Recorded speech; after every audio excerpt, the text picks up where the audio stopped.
না, মুখ্যমন্ত্রী বহুদিন থেকেই পালিয়ে যাওয়ার পথ খুঁজছেন। আমি আগেও বলেছি আপনাদের যে উনি এমন সমস্ত পরিস্থিতি পরিকল্পিতভাবে তৈরি করছেন যাতে রাষ্ট্রপতির শাসন হলে উনি কাঁদুনি গাইতে পারবেন। উনি চিৎকাঁদুনি মহিলা তো, যে এই দেখো আমাকে সরিয়ে দিল, এই দেখো আমাকে সরিয়ে দিল।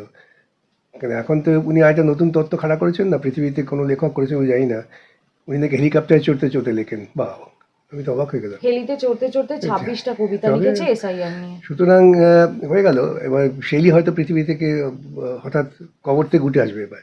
তো গোটা ভারতবর্ষের বিচার ব্যবস্থাকে আরএসএস পন্থায় নিয়ন্ত্রিত করার চেষ্টা হচ্ছে।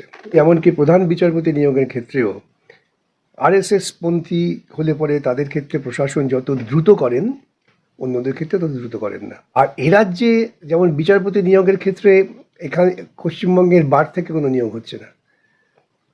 তারা বাইরে থেকে বিচারপতি নিয়ে আসছেন যাদের অবসরের সময়টা খুব কাছাকাছি, হয়তো 6 মাস 1 বছর থাকবেন, এবং স্বভাবতই তাদের পক্ষেও খুব দৃঢ়তার সঙ্গে কাজ করাটা খুব অসুবিধা হয়। তারা তো মানুষ, বিচারপতি বলে তারা তাকে অতিমানব হয়ে যাননি।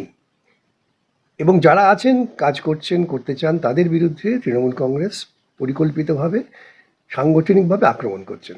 ইলেকশন কমিশনের তাদের উচিত প্রত্যেক বাড়ি বাড়ি গিয়ে খোঁজ করা। ওই নিজেরা মহারাজার মতো অফিসে বসে থাকলাম, আপনারা সব লাইন দিয়ে আসুন, এই যে আমলাতান্ত্রিক স্বৈরতান্ত্রিক মনোভাব, এটাকে বাতিল করতেই হবে। তাই মানুষ বিক্ষোভ করছেন। রাজ্যে আমরা দেখতে পাচ্ছি একটার পর একটা দুর্নীতি হচ্ছে। বিচার ব্যবস্থা কি কোথাও আক্রান্ত? বিচার ব্যবস্থা অবশ্যই আক্রান্ত। গোটা ভারতবর্ষের বিচার ব্যবস্থাকে আরএসএস পন্থায় নিয়ন্ত্রিত করার চেষ্টা হচ্ছে।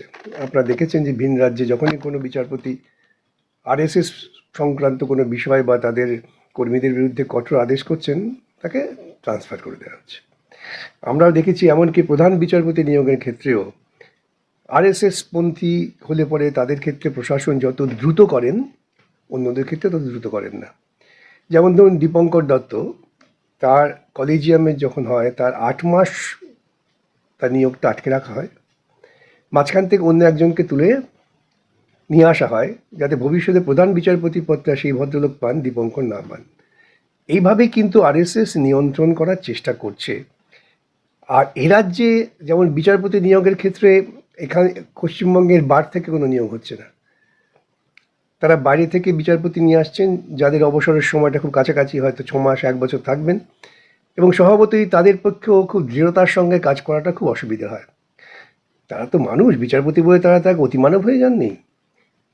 এবং যারা আছেন, কাজ করছেন, করতে চান, তাদের বিরুদ্ধে তৃণমূল কংগ্রেস পরিকল্পিতভাবে সাংগঠনিকভাবে আক্রমণ করছেন। আপনারা দেখেছেন বহু ঘটনা, পুনরাবৃত্তি করতে চাই না। সেজন্যে একটা তো প্রবণতা আছেই, যে প্রবণতাটা মোদি ক্ষমতায় থাকায় আরএসএসের তীব্রতা পেয়েছে, তারই সুযোগ নিয়ে পশ্চিমবঙ্গে একই ঘটনা ঘটছে।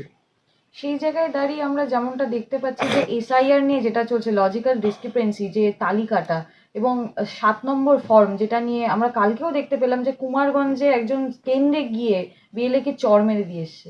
চরম দেখুন, এই বিশৃঙ্খলা। লজিক্যাল ডিসক্রিপেন্সি কথাটা হয় না, কথাটা লজিক্যাল ইডিওসি।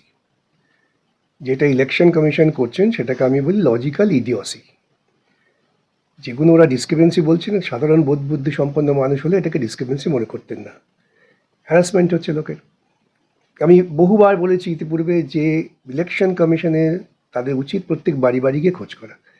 ওই নিজেরা মহারাজার মতো অফিসে বসে থাকলাম, আপনারা সব লাইন দিয়ে আসুন, এই যে আমলাতান্ত্রিক স্বৈরতান্ত্রিক মনোভাব, এটাকে বাতিল করতেই হবে। তাই মানুষ বিক্ষোভ করছেন। তা না হলে ভোটার লিস্ট ইতিপূর্বেও তৈরি হয়েছে। ভারতবর্ষে প্রথম তো ভোট হচ্ছে না। কখনো আপনারা দেখেছেন ভোটার লিস্ট তৈরি নিয়ে এইরকম অশান্তি? আসলে এই অশান্তিটা কেন করা হচ্ছে? লক্ষ্য হচ্ছে প্রান্তিক মানুষ এবং সংখ্যালঘু মানুষের ভোটটা বাদ দাও। আসাম থেকে আমাকে একজন বিএলও মহিলা, তার উপরে যেভাবে সরকারিভাবে আক্রমণ করা হচ্ছে, তিনি আমার পরামর্শ চেয়েছেন, সেটা ভিন্ন কথা। দেখা গেল আসামের মুখ্যমন্ত্রী নিজেই বলছেন যে আমরা মিয়াদের নোটিশ পাঠাচ্ছি, কেন ওদের আমরা উত্ত্যক্ত করতে চাই। তা একটা রাজ্যের মুখ্যমন্ত্রী যদি এ কথা বলতে পারেন এবং তারপরেও তাকে মুখ্যমন্ত্রী পদে বসিয়ে রাখা হয়, তাহলে লক্ষ্যটা পরিষ্কার।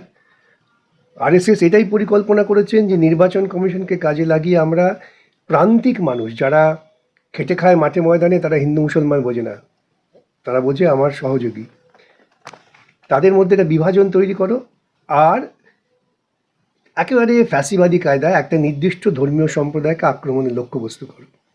সেই দৃষ্টিকোণ থেকে কাজগুলো হচ্ছে। তা না হলে এসআর নিয়ে এত হইচই হওয়ার তো কোনো যুক্তি নেই, কোনো কারণ নেই। বলছি ভোট আগে হবে না এসআইআর যদি ঠিকভাবে না হয় তাহলে ভোটটাও হবে না, রাষ্ট্রপতি শাসন জারি হবে। মুখ্যমন্ত্রী কি এটাই চাইছেন? না, মুখ্যমন্ত্রী বহুদিন থেকেই পালিয়ে যাওয়ার পথ খুঁজছেন। আমি আগেও বলেছি আপনাদের যে উনি এমন সমস্ত পরিস্থিতি পরিকল্পিতভাবে তৈরি করছেন যাতে রাষ্ট্রপতি শাসন হলে উনি কাঁদুনি গাইতে পারবেন। উনি চিচকাঁদুনি মহিলা তো, যে এই দেখো আমাকে ছড়িয়ে দিল, এই দেখো আমাকে ছড়িয়ে দিল।